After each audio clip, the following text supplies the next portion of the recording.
Buddy Mike Messier. So now we're going to talk about referees. Nick Patrick, in my book, could not be a great classic referee, even though he was involved in many great classic angles and big matches in WCW. I believe, I could be wrong, that Nick Patrick had some WWE time on SmackDown once the acquisition took place. I could be wrong, but I'm having a memory. If I'm wrong, I forgive my goddamn self. But I think that Nick Patrick's problem, and I've said this to a good friend of mine, Nick Patrick was too tall. He was too big, he was too tall. The only time that Nick Patrick, to me, was effective as a referee was when he was refereeing cruiserweights, because then this big kind of goofy guy, Nick Patrick, who was good at his job technically, he re-emphasized the smallness in size-wise of the smaller wrestlers. A Rey Mysterio and Psychosis with a Nick Patrick as a ref is pretty good, although Psychosis was pretty big for a cruiserweight. But basically you get my idea, which was Nick Patrick was too big for a referee. Who's the greatest referee of all time? Tommy Young, period, end of story. Now, if you don't know who Tommy Young is, we got issues. But we can talk about the greatness of Tommy Young. He actually looked like he cared. He looked like the match was important. He had a face bent to his refereeing. In other words, it looked like he was looking out for the good guy, for the Nikita Koloffs challenging Ric Flair. I believe that Tommy Young had to be the referee for Starrcade 86.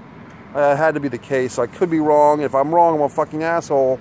But I'm going by memory here. Tommy Young, the way that he would slide physically to make a count, 1, 2, 3, or 1, 2, he would do a baseball slide to make a count. That was terrific. Tommy Young pushing, he and Ric Flair did a little spot that I think Tommy discussed once with Bill Apter or someone in an interview, where they would kind of do a little pushback, which I think they invented that referee spot. The heel champion, or the heel, in this case Ric Flair usually, would push Tommy Young, the ref, and Tommy would push him back. And he'd point to his little badge, his little circle on his shirt, and say, I'm the referee. Tommy seemed emotionally engaged. David Crockett, a lot of people have, mixed feelings about him as a commentator. He used to be picked on all the time. Now people kind of appreciate David Crockett as a commentator. Would always put over Tommy as the referee. Tommy, Tommy! Like they would call him by his first name. He didn't wear a cliche or a goofball striped shirt. Tommy would usually wear some kind of blue shirt or like a jersey, and like kind of these, not khaki pants and not sweatpants, but like kind of a weird athletic pant. I think he wore white sneakers of some sort, but my point is not to give a fucking fashion analysis of Tommy Young, who's probably 70 years old now, or 60 at least. I'm just saying he had a cool look. He was doing his job, but he had that little emblem, and that meant something. And I think that as I'm rehashing these memories in my brain, the old-time fans, it just goes without saying what I'm saying. The young fans, maybe they get some appreciation out of this, maybe they don't. Maybe they do the fucking research and say, let me look into this Tommy Young fuck. Look into Ric Flair matches circa, 85, 87, 88. Tommy Young was doing all the big matches. Lex Luger, Ric Flair, I believe at I want to say Great American Bash 88, and I think the rematch Starrcade 88. The first couple of pay-per-views that were wide seen by the NWA. Of course, you had Starrcade 87 and Bunkhouse Stampede 88, which weren't widely seen. Tommy Young, greatest referee of all time. Now, what was his size? Because I just made the statement, and I hope I'm not offending Nick Patrick, because I think he did do his job well. Technically, he was just too tall. Should have been a wrestler. In fact, Nick Patrick did wrestle. And not just Chris Jericho, with Jericho's arm tied behind his back. Nick Patrick wrestled some legit matches. Maybe he should have stuck with it. But if you look at Tommy Young, how big was he? I think he was 5'9", 5'10". I don't know, but he seemed to be a good-sized guy, but never too big that he was intimidating. And he wasn't scrawny. He was a mid-sized guy in a land of bigger than mid-sized guys. Nick Patrick was a larger guy than you had to be a referee. See, that's my issue, and we'll just go into me for a minute, if you don't mind. What could I be in professional wrestling? I've been a ring announcer. That's probably my best forte, and a commentator for Top Rope Promotions, among other promotions. I'm very good at it. Obviously, I have a knowledge and a good memory for wrestling, and I'm one of those commentators that I'll make references to old wrestling matches while I'm watching the current match, and maybe that gets to be a little bit too much. I can temper that down. A ring announcer I can do very well. A manager I can do very well, but the problem with me is I'm not a scrawny, sniffling manager. I'm a manager. If I were to be a manager, it's not the best fit because, and I'm not, you know, a muscle man or anything, but my physique would lend itself, like, why isn't this guy just wrestling? I'm talking about myself here. Why would I be the manager if I look like I could handle myself, or at least not be a total joke in a fight? And I'm not putting myself over. I'm just saying I don't have the look of a scrawny, piss-ass manager, which is the type of manager look that I like. For instance, Gary Hart. World-class championship wrestling. This book I keep hearing about, this Gary Hart book, I would love to read it. But I like Gary Hart. He had a very cool look with kabuki and so forth. Great speaker. Gary Hart was huge. If you look at Gary Hart, he was intimidating himself, 6'5" or 6'4" or something ridiculous. Gary Hart, even as an older guy, was someone that you kind of you're fearful of this guy. He would have been a really good commissioner. I mean, these commissioner roles that we always have now. Gary Hart, Time Machine, he would have been an excellent Gary Hart, commissioner of SmackDown, and you'd be engaged with that, or whatever the fuck. Or something like TNA or something, or whatever it's called now, Global Fuck Wrestling. Call it that, Global Fuck Wrestling. What I'm getting at, and this is kind of veering off, so I'll have to talk about a lot of things now. You looking the part, okay? For those, and there's a kid, and it was a kid, a young guy, a friend of mine's in the wrestling business. He's a manager, and he had this young guy he was friends with, who was going to the wrestling school and training to be a wrestler. But the problem was, the kid, with all due respect, was not athletic enough to really pull off being a cruiserweight even.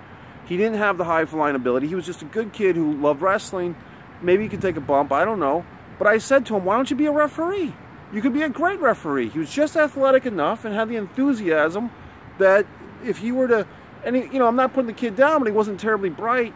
He could help set up the ring, be very enthusiastic, help set up the seats, and be a ref and get a good paycheck. And it's not an insult. See, that's what people get insulted if you say things in a matter-of-fact way.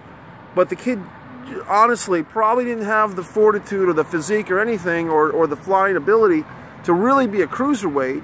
But what the fucking could be is a goddamn referee.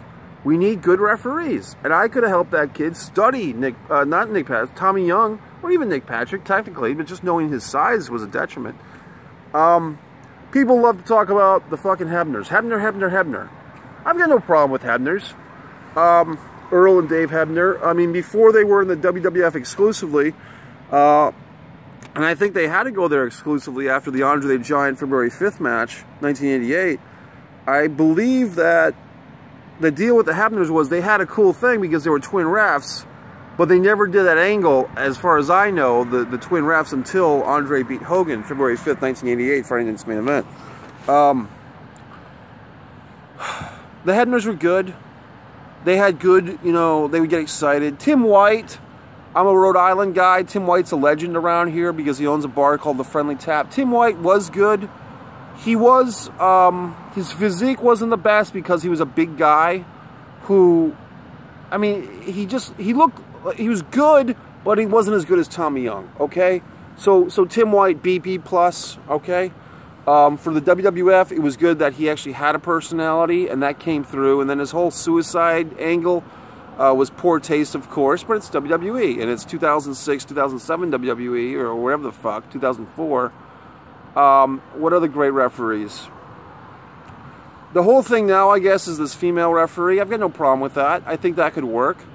I think That's an interesting situation because you could, I think the thing to do in that, and that's now it's politically correct or whatever the fuck you want to call it, millennial thinking, why can't you make that a storyline? Why can't you make that the female referee is only allowed to referee female matches, but then she has to get the fan base, hashtag let female referee men's matches. Now that's a pretty long hashtag.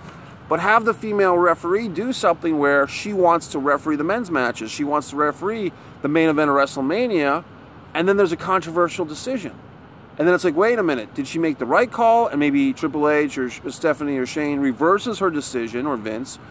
And then they say, wait a minute, why are you reversing the female referee's decision? Is that sexist? You could go all over the place with that. That could be huge. Let the female referee, get her big break, main event referee the match at WrestleMania, and then they undermine her decision, and then you get a whole big sexism angle. That's the way you got to think in this goddamn world. Okay. I'm going to save my thing about that guy in the Primetime Players. I've got a whole big thing about him that I'm going to talk about. But I just want to, going back on the referees for a minute, we look at these referee situations, my mind is just, it's really on all cylinders, folks. We look at these referees, greatest referee of all time, Tommy Young. Most overused, I mean, no offense, Nick Patrick, you were just overused in WCW. That whole Starrcade, 97, I was in attendance, it was a lousy night, had a lousy seat, they didn't put the fucking screens on, I'm still pissed. And just, the Hebner's okay, Tim White okay. The last 10 or 15 years, look, Jimmy Kuderis, some of these referees, despite themselves and despite the WWE, eventually get in your system. Jimmy Kuderis, I guess, wrote a book. I've been flipping through a few pages. He did a lot of Edge matches or whatever the fuck.